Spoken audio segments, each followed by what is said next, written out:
Describe it as cherry news, and you may not be wrong, as the tide appears to have turned against terrorist groups Boko Haram and ISWAP in the northeast of the country.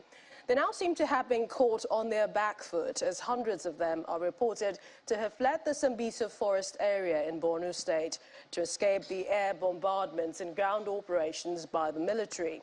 Their condition is said to have been compounded by floods from torrential rains, which is forcing them to seek shelter on the Republic of Niger's side of the Lake Chad.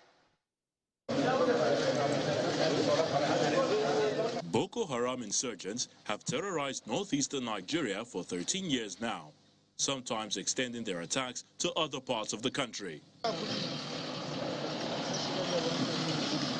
These attacks have led to over 2 million people fleeing their homes and over 40,000 people killed, while an unknown number remain in Boko Haram captivity as kidnapped victims. Although the jihadists have recently taken their attacks beyond the northeast, extending to the northwest and north central, their bold challenge to the seat of power with the attacks on the Kuje Correctional Center as well as the Presidential Guards Brigade seems to have drawn the fire of the Nigerian military, turning the tide against the insurgents. Reports say hundreds of them are now on the run as they try to evade airstrikes and an onslaught from Mother Nature, with the rainy season bringing torrential rainfall that is flooding their camps in Sambisa Forest, their notorious hideout. This is not something that anyone could have predicted, but nature has now given us an opportunity. Nature has put pressure on a group that has been ravaging Nigeria for more than 10 years. And in such a circumstance, they are in severe disarray.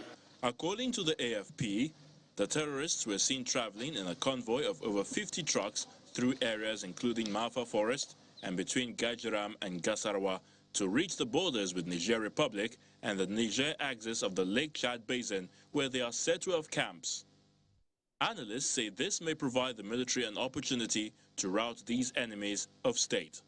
They are currently very weak, so it's an opportunity for us to continue with the current momentum. Let's remember that in the last few weeks, we've seen an intensity in terms of the military operations that have been going on all over the country. Now, consistently, in addition to the military onslaught, this natural phenomenon, the flooding, and disease too, to an extent, this fratricidal conflict between them is also leading to a depletion of the members of the two groups. So really, we have a very good opportunity at our hands at the moment.